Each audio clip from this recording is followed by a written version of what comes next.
Apa kabar pemirsa dimanapun Anda berada, berjumpa kembali dalam program TVR 09 bersama saya Zia Ulbar dan juga rekan saya. Dan saya Elisa Purba. Pemirsa, seperti biasa dalam 30 menit ke depan kami akan sajikan kepada Anda sejumlah berita nasional. Khususnya dari sudut pandang DPR RI sebagai referensi Anda dalam memahami dinamika politik, hukum, ekonomi, sosial, dan budaya di Indonesia. Dan pemirsa, inilah TVR 09 selengkapnya.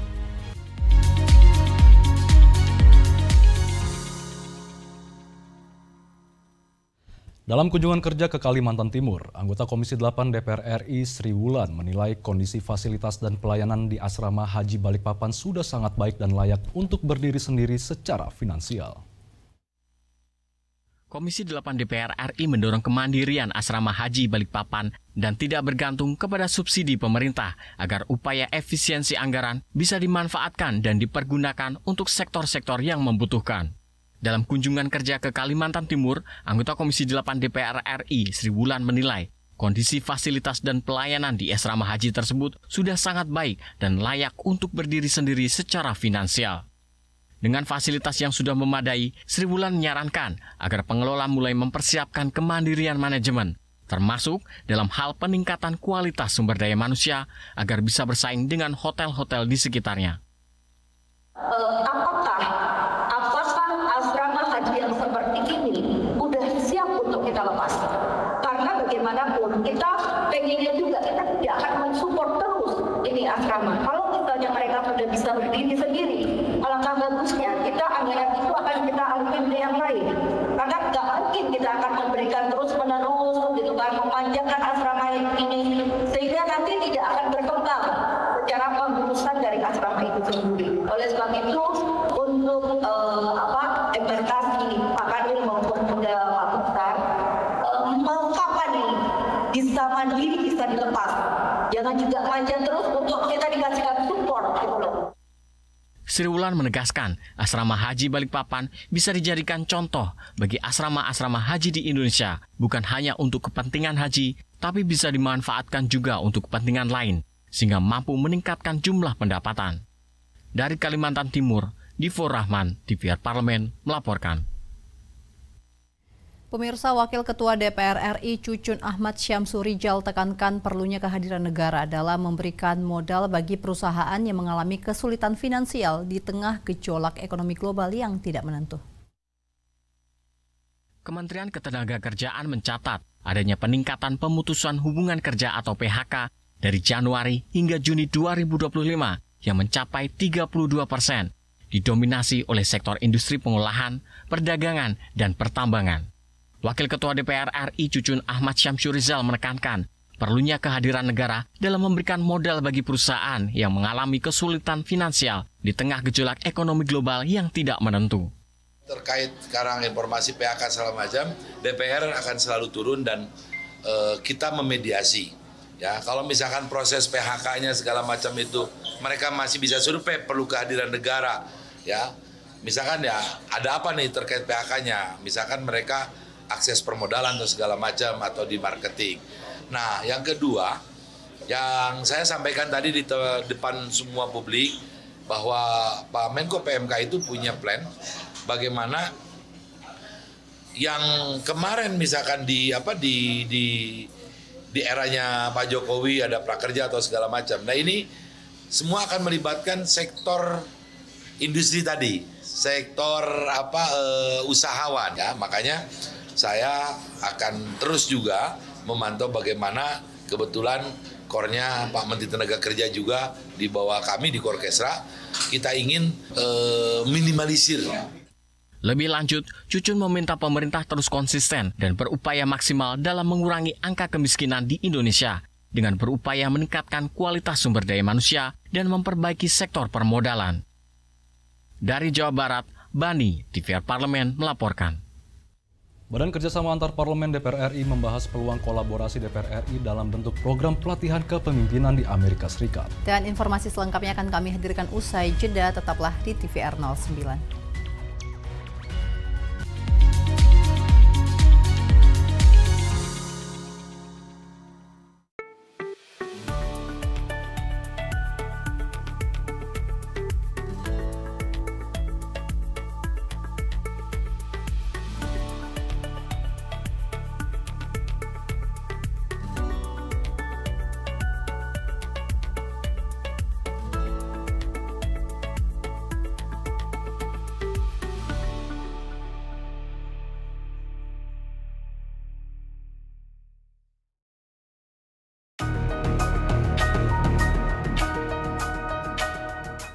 Indonesia saat ini mengalami situasi darurat sampah. Setiap tahunnya jutaan ton sampah bertambah tanpa pengelolaan yang memadai. Di tengah situasi krisis lingkungan ini yang menjadi pertanyaan penting, apakah pendidikan Indonesia sudah memberikan bekal yang cukup kepada generasi muda dalam mengelola sampah?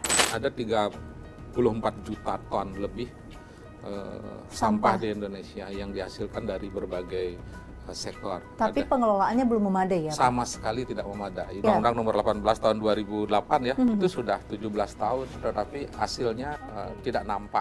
Dimotivasi sesungguhnya untuk kesejahteraan manusia, namun karena tata caranya dan literasinya yang lemah menyebabkan yang bermanfaat awalnya justru kemudian menjadi masalah. Mau menggunakan teknologi setinggi langit pun, kalau manusia tidak mau memilah, kalau warga tidak mau memilah, pokoknya di hilir itu penuh, TPA akan penuh.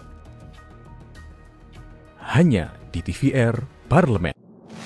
Bapak Ibu ini kan orang-orang pintar setaunya saya di Kemendikbud. Ya, hakim yang memutuskan vonis bebas mereka sakit semua. Kalau memang ada yang terlibat, langsung pecat Pak, langsung beri sanksi.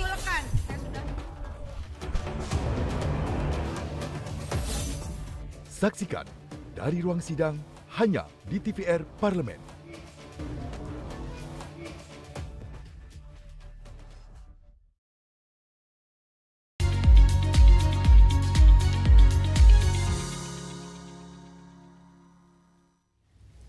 Anda kembali menyaksikan TVR 09. Pemirsa, Ketua BKSAP DPR RI Mardani Alisera menyampaikan ketertarikannya untuk melibatkan anggota DPR RI dalam program pelatihan, pertukaran pengetahuan dan pengalaman yang diadakan oleh Kongres Amerika Serikat.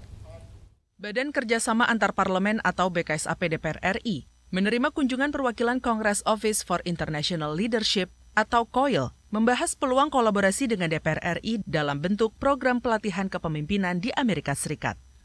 Ketua BKSAP DPR RI Mardani Alisera menyampaikan ketertarikannya untuk melibatkan anggota DPR RI dalam program pelatihan, pertukaran pengetahuan, dan pengalaman yang diadakan oleh Kongres Amerika Serikat.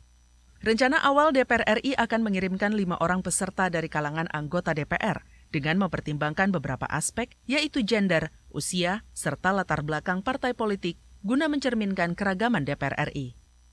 COIL adalah satu lembaga di bawah Kongres Amerika, Congress Office for International Leadership. Sudah 2 tahun di Indonesia dan ini kunjungan yang pertama dan mengajak langsung kita kolaborasi, ada peluang untuk ikut pelatihan bagi anggota DPR RI di Kongres Amerika fall nanti September. Tadi disampaikan apa aja temanya, saya bilang demokrasi pasti, improvement our capacity dalam hal lebih mendengar suara masyarakat bawah, dan tentu bagaimana kita membina hubungan baik dengan Kongres Amerika. Lebih lanjut, Mardani berharap program pelatihan tersebut mampu meningkatkan kapasitas para anggota DPR RI dalam memperkuat demokrasi, meningkatkan kapasitas anggota parlemen, dan mempererat kerjasama bilateral antara parlemen kedua negara. Bondan dan Domi, TVR Parlemen, melaporkan. Pemirsa, Komisi 8 DPR RI targetkan penyelesaian revisi Undang-Undang Haji pada Agustus 2025 sebagai dasar pembentukan lembaga baru yang mengelola ibadah haji menggantikan peran Kementerian Agama. Dalam rangka menjawab tantangan penyelenggaraan ibadah haji yang kian kompleks dan menuntun efisiensi kelembagaan, Komisi 8 DPR RI menargetkan penyelesaian revisi Undang-Undang Haji pada Agustus 2025. Wakil Ketua Komisi 8 DPR RI Singgih Januratmoko menilai, percepatan pengesahan undang-undang tersebut penting sebagai dasar pembentukan lembaga baru yang mengelola ibadah haji, menggantikan peran Kementerian Agama. Ia berharap pelaksanaan ibadah haji tahun 2026 sudah dapat dikelola oleh lembaga baru tersebut.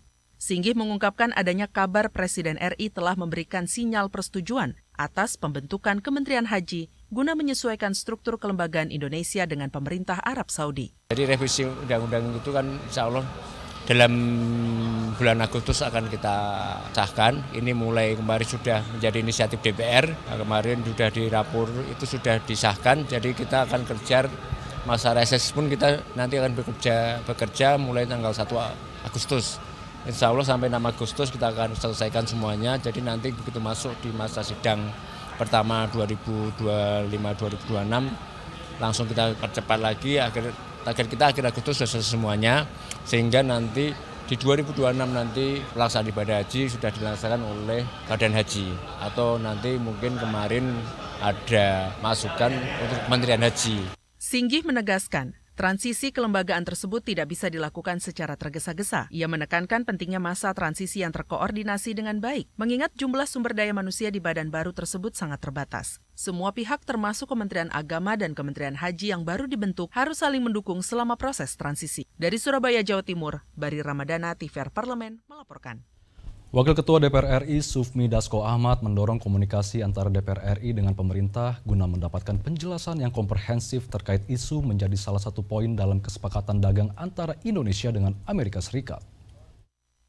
Menanggapi isu terkait transfer data pribadi yang menjadi salah satu poin dalam kesepakatan dagang antara Indonesia dengan Amerika Serikat, Wakil Ketua DPR RI Sufmi Dasko Ahmad mendorong komunikasi antara DPR RI dengan pemerintah guna mendapatkan penjelasan yang komprehensif terkait isu tersebut.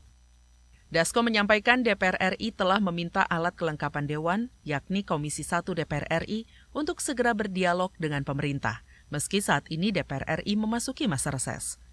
Menurutnya, hal tersebut untuk memperoleh informasi secara lengkap dari pemerintah. Dasko menegaskan, DPR RI belum dapat mengambil sikap terhadap isu transfer data pribadi sebelum adanya penjelasan yang komprehensif dari pemerintah. Ia menilai penjelasan pemerintah penting untuk mencegah timbulnya keresahan di masyarakat. Ya, kami sudah minta kepada Komisi 1 untuk secepatnya, kalau perlu dalam masa reses ini, untuk melakukan komunikasi kepada pemerintah, baik berdialog mendatangi atau kemudian mengundang, agar hal-hal yang disampaikan mengenai data-data itu juga bisa lebih jelas. Nah, justru kita belum bisa menyikapi karena kita juga pengen lihat yang sebelum-sebelumnya itu seperti apa dan yang sekarang seperti apa. Menteri Sekretaris Negara Prasetyo Hadi menjelaskan, kesepakatan transfer data pribadi warga Indonesia ke Amerika Serikat merupakan hasil negosiasi penurunan tarif impor antara kedua negara. Ia menegaskan kesepakatan tersebut bukan berarti pemerintah menyerahkan data pribadi masyarakat Indonesia ke pihak Amerika Serikat. Zikri dan Denus, TVR Parlemen melaporkan. Pemirsa, kemiskinan bukan hanya sekadar kekurangan materi, namun juga soal terbatasnya akses, terutama akses terhadap pendidikan. DPR RI memandang sekolah rakyat bukan hanya sekedar alternatif pendidikan, namun sebagai salah satu upaya pengentasan kemiskinan struktural yang masih membelenggu banyak daerah. Informasi selengkapnya sesaat lagi, tetap di TVR 09.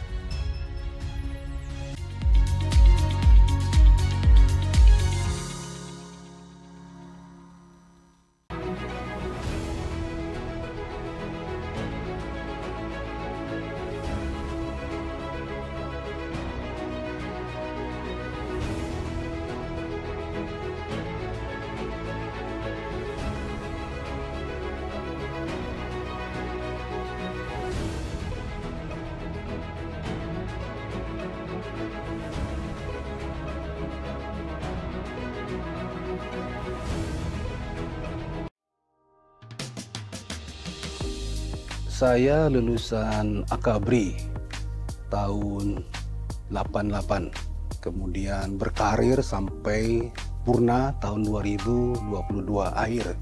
Ya, kalau dulu waktu di kepolisian ya, di eksekutif itu kita bertindak atas nama perintah dan undang-undang. Itu dari mulai perencanaan sampai kepada masalah teknis di lapangan. Dipanggil Pak Jenderal atau Pak Dewan? Pak Jenderal. Karena? Udah terjadi, sudah terbiasa karena mereka melihat saya udah latar belakang sudah jelas. Mungkin itu lebih akrab ya. Lebih pilih kumpul keluarga atau olahraga? Kumpul olahraga keluarga. Karena? Kumpul keluarga itu rencananya macam-macam. Ya, ada yang weekend, juga kadang-kadang trekking. Trekking kan olahraga juga. Iya, bisa sama keluarga. Iya. Hanya di TVR Parlemen.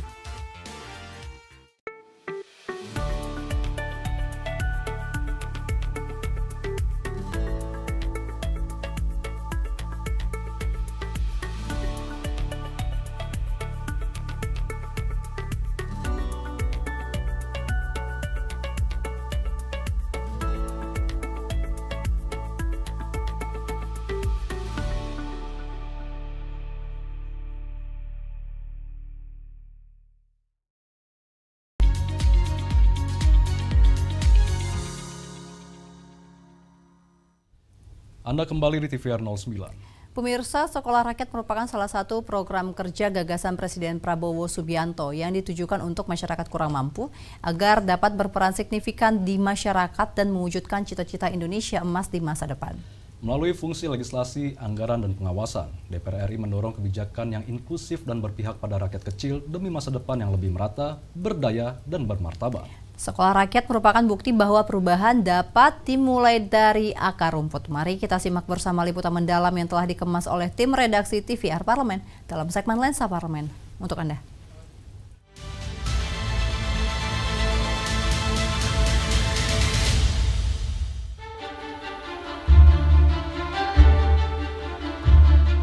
Pemerintahan Presiden Prabowo berencana meluncurkan program pendidikan baru bernama Sekolah Rakyat pada tahun ajaran 2025-2026.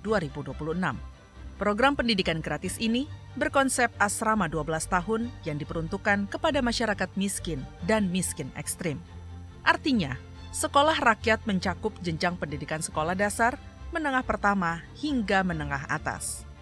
Kementerian Sosial berperan sebagai pihak yang bertanggung jawab terhadap pelaksanaan program Sekolah Rakyat, mengingat program ini memiliki tujuan sosial untuk mengentaskan kemiskinan. Oleh karenanya, ada beberapa aspek utama yang menjadi pembeda Sekolah Rakyat dengan sekolah pada umumnya.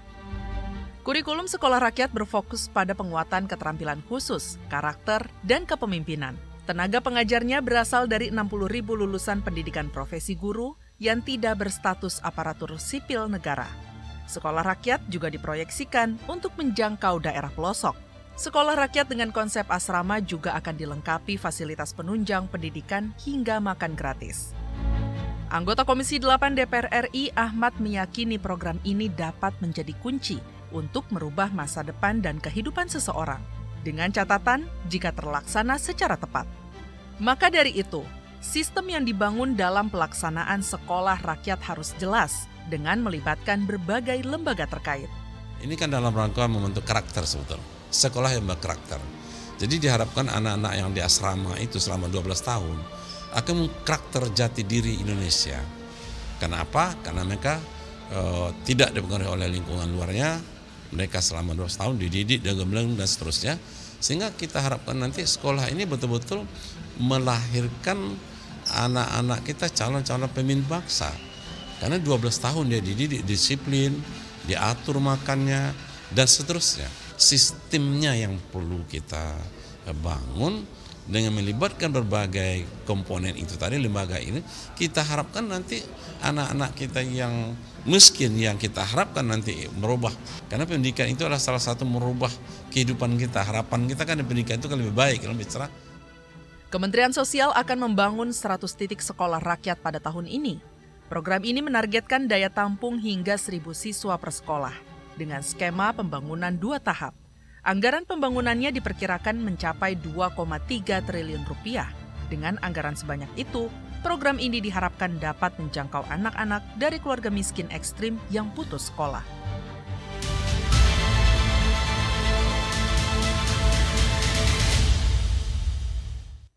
Pemirsa, Bali tidak hanya identik dengan wisata alam pantai yang memanjakan mata dan tidak hanya menyajikan bentangan alam yang indah, namun menghadirkan wisata kebudayaan yang menarik untuk diketahui. Nah, pemirsa tidak perlu pusing jika berlibur ke Bali karena ada beragam objek wisata yang bisa kita kunjungi. Nah, salah satunya yaitu Desa Panglipuran yang merupakan salah satu desa terbersih yang ada di dunia. Nah, sesaat lagi pemirsa akan kita ajak untuk melihat lebih dalam seperti apa sih Desa Panglipuran. Untuk itu jangan kemana-mana, tetaplah di TVR 09.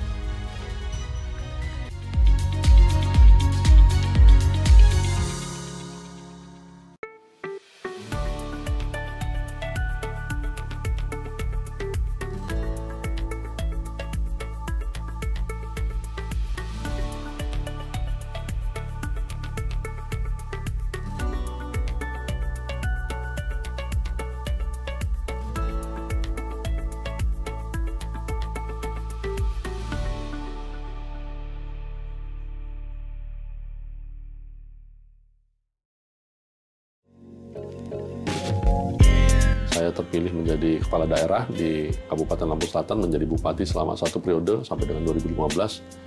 Dan pada periode kemarin, tahun 2024, saya mencoba menjalankan sebagai wakil rakyat di DPR RI dari fraksi Partai Golkar. Hari ini saya sedang dipercaya untuk menjadi salah satu organisasi adat yang ada di Lampung, yaitu Majelis Penyimbang Adat Lampung. Eksekutif atau legislatif? Legislatif kalau sekarang. Karena di DPR ya. Ya kalau saat ini tetap saya pertama kali di sini ya tentu sedang belajar juga di legislatif. Hanya di TVR Parlemen.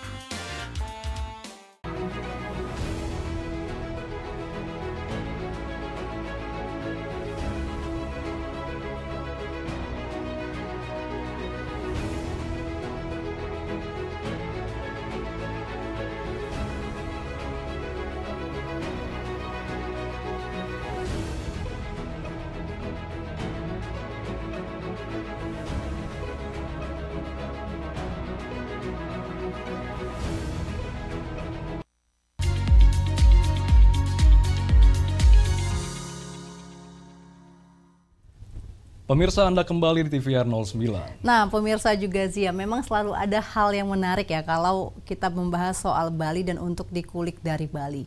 Karena selain cantik secara bentangan alam, Pulau Seribu Pura ini juga kaya akan hasil seni dan juga budaya. Nah, salah satu warisan budaya yang hingga kini masih terjaga pemirsa adalah Desa Panglipuran. Desa Panglipuran dinobatkan menjadi salah satu desa terbersih di dunia, menjadikan Desa Panglipuran terkenal di kalangan wisatawan. Prestasi yang diperoleh Desa Panglipuran ini menjadikan Bali semakin terkenal di kancah nasional hingga internasional. Nah, tanpa berlama-lama lagi nih pemirsa, langsung saja kita simak informasinya seputar Desa Panglipuran dalam segmen Intips, Informasi dan Tips untuk Anda.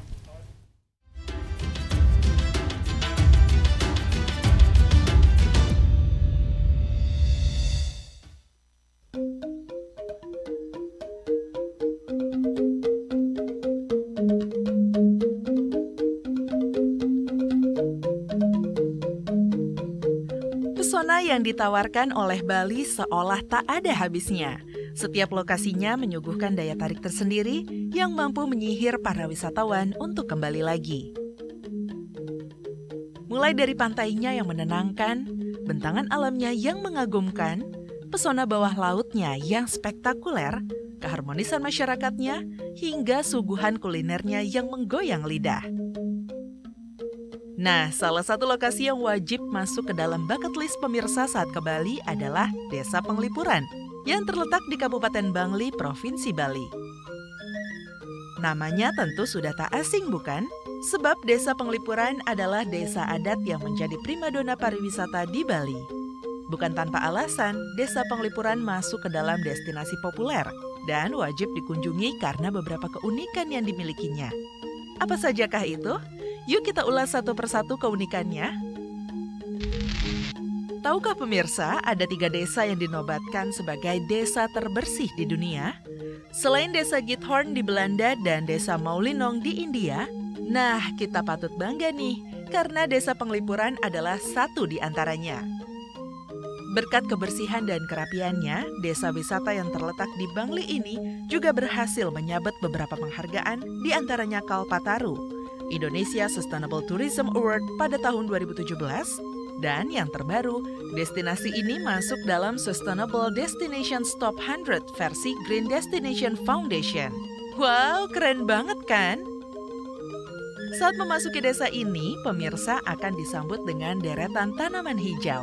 Semakin pemirsa masuk ke area desa, udara dan pemandangan akan semakin terasa sejuk dan asri dengan pemandangan pagar tanaman yang menghiasi seluruh desa. Satu hal yang perlu diperhatikan nih, ketika pemirsa mengelilingi desa ini, dilarang menggunakan kendaraan bermotor ya. Hal ini dilakukan untuk menjaga lingkungan Desa Panglipuran agar bebas dari polusi. Sebagai gantinya, pemirsa bisa mengeksplorasi keunikan Desa Panglipuran dengan berjalan kaki. Selain itu, pemirsa juga dilarang membuang sampah sembarangan. Di Desa Panglipuran sudah disediakan tempat sampah setiap 30 meter. Jadi, nggak ada lagi alasan untuk nggak tertib membuang sampah ya. Sebagai desa adat yang masih menjunjung tinggi nilai-nilai luhur nenek moyang, Tata Ruang Desa Penglipuran pun mengusung patokan adat yang sudah turun-temurun. Desa Penglipuran dibangun dengan konsep Trimandala, di mana tata ruang desa dibagi menjadi 3 wilayah, yakni Utama Mandala, Madya Mandala, dan Nista Mandala. Pembagian wilayah tersebut diurutkan dari wilayah paling utara hingga paling selatan. Di wilayah utara ada Utama Mandala. Wilayah ini merupakan tempat suci atau tempat para dewa. Di sini pula lah tempat beribadah didirikan. Di bagian tengah ada zona yang disebut sebagai Madya Mandala.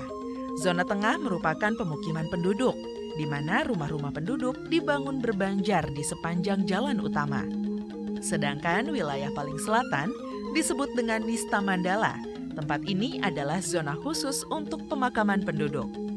Keseruan liburan di Desa Penglipuran akan semakin bertambah ketika pemirsa menyusuri hutan bambu yang luasnya mencapai 45 hektar atau sekitar 40% dari luas keseluruhan Desa Penglipuran.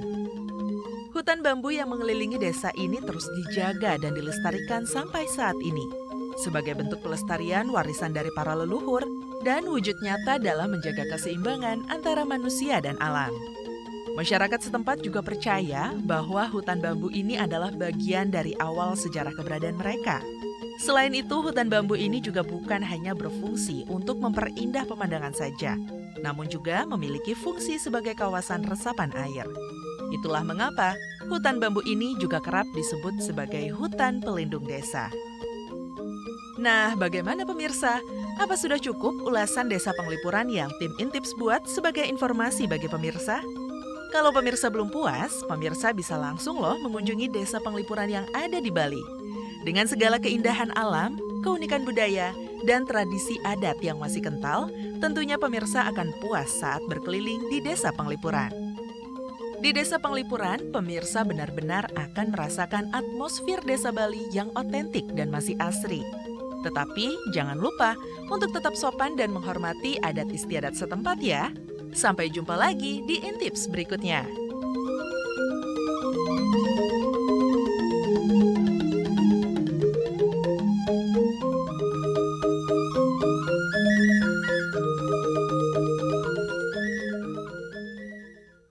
Bagaimana Zia? Tertarik untuk ke Desa Penglipuran atau mungkin sudah pernah?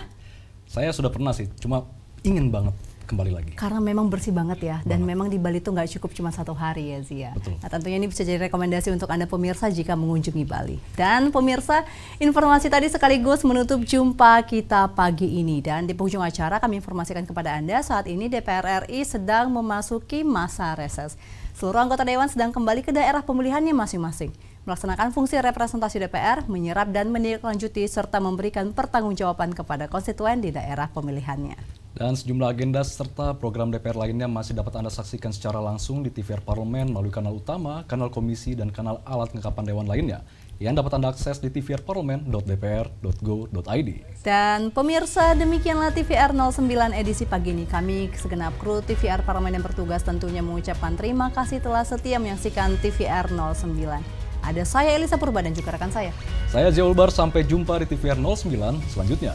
TVR Parlemen, Referensi Indonesia.